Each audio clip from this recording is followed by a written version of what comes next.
ಹೊಸ ಸರ್ಕಾರದ ಪ್ರಾರಂಭ ಹೊಸದೇನೂ ಅಲ್ಲ. ಹಳೆಯ ಸರ್ಕಾರ ಕೆಟ್ಟು ನಿಂತ ಬಸ್ಸಿಗೆ ಹೊಸ ಚಾಲಕನ ನೇಮಕ. ಕೆಟ್ಟು ನಿಂತ ಬಸ್ಸಿಗೆ ಹೊಸ ಚಾಲಕ ಬಂದ ತಕ್ಷಣ ಬಹುಶಃ ಕೆಟ್ಟ ಬಸ್ಸು ಸರಿಯಾಗೋದಿಲ್ಲ.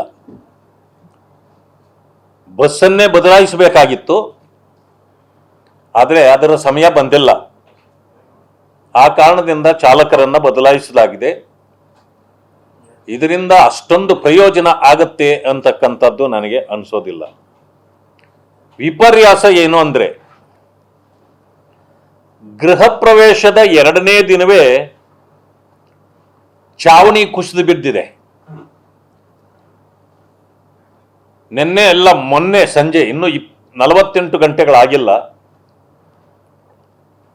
ಆದರೆ ದಿನ ಮಾತ್ರ 3ನೇದಾಗಿದೆ. ಇವತ್ತು ಗೃಹ ಪ್ರವೇಶ ಆಗಿ 2 ದಿನಗಳಾಯ್ತು, ಈಗಾಗಲೇ ಚಾವಣಿ ಕುಸಿದು ಬಿಟ್ಟಿದೆ.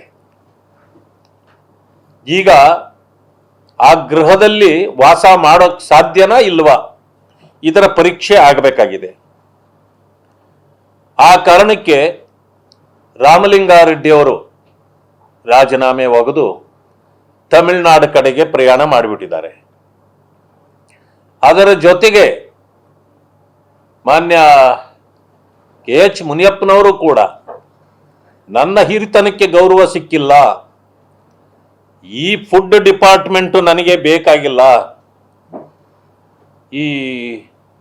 ಈ ಫುಡ್ ಡಿಪಾರ್ಟ್ಮೆಂಟ್ ಅಲ್ಲಿ ಸರಿಯಾದ ಫುಡ್ಡೇ ಸಿಗ್ತಾ ಇಲ್ಲ ಅನ್ನೋ ಬೇಸರ ಆಗ್ಬಿಟ್ಟಿದೆ ಅವರಿಗೆ. ವಿಟಮಿನ್ಸ್ ಇದ್ದಂಗಿಲ್ಲ ಅವರು ಫುಡ್ ಅಲ್ಲಿ, ಅದಕ್ಕೆ ಒಳ್ಳೆ ವಿಟಮಿನ್ ಇರ್ತಕ್ಕಂಥ ಫುಡ್ ಡಿಪಾರ್ಟ್ಮೆಂಟ್ ಬೇಕಾಗಿದೆ ಅವರಿಗೆ. ಅದಕ್ಕೆ ಅವರೊಂದು ಕಡೆ ಎದ್ದು ಕುಳಿತು ಬಿಟ್ಟಿದ್ದಾರೆ. ಹೀಗಾಗಿ ಅದರ ಜೊತೆಗೆ ಇದು ಸಹಜ. ಯಾಕೆಂದ್ರೆ ಮುಖ್ಯಮಂತ್ರಿ ಆದ ತಕ್ಷಣನೇ ಈಗ ಅವರ ಬಳಿ ಸುಮಾರು 20ಕ್ಕೂ ಹೆಚ್ಚು ಇಲಾಖೆಗಳು ಅವರ ಕೈಯಲ್ಲೇ ಇದೆ.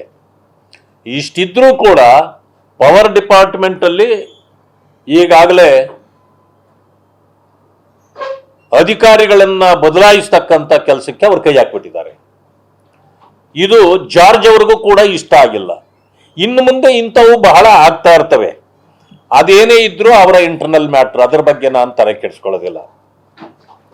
ಹೀಗಾಗಿ ಕಾಂಗ್ರೆಸ್ ಪಕ್ಷ ವರ್ಟಿಕಲಿ ಸ್ಪ್ಲಿಟ್ ಆಗಿಬಿಟ್ಟಿದೆ.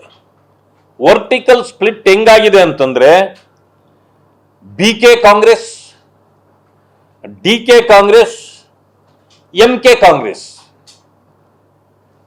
ಈ BK ಕಾಂಗ್ರೆಸ್ ಅದು ಪಕ್ಷ, DK ಕಾಂಗ್ರೆಸ್ ಅದು ವಿಧಾನಸೌಧದಲ್ಲಿ ಕುಳಿತಿದೆ, MK ಕಾಂಗ್ರೆಸ್ ಅದು ಕೇಂದ್ರದ್ದು.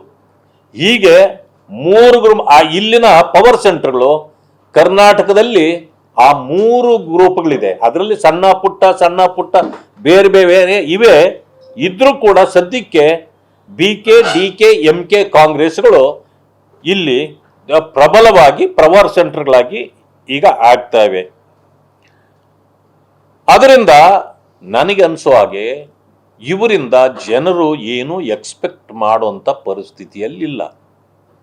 ನಾನು 3 ದಿವಸ ಈಗಾಗಲೇ 8-10 ದಿವಸಗಳಿಂದ ನೋಡ್ತಾ ಇದ್ದೇವೆ.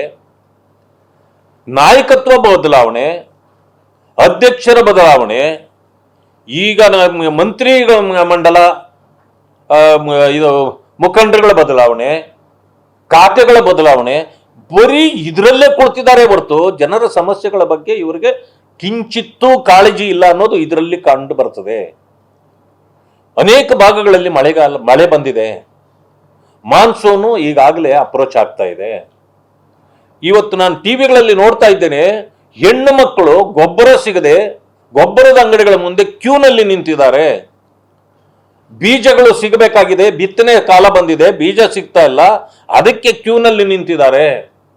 ಆದರೆ ಸರ್ಕಾರ ಅದರ ಬಗ್ಗೆ ಕಿಂಚಿತ್ತು ಕಾಳಜಿ ತೋರಿಸದೆ ಇದು ಜನರಿಗೆ ಅನ್ಯಾಯ ಮಾಡ್ತಾ ಇದೆ. ಅಂದ್ರೆ ಇವರಿಗೆ ಅಭಿವೃದ್ಧಿ ಮುಖ್ಯ ಅಲ್ಲ, ಅಧಿಕಾರ ಮಾತ್ರ ನಮಗೆ ಮುಖ್ಯ ಅನ್ನೋ ಮಾತನ್ನ ಹೇಳ್ತಿದ್ದಾರೆ.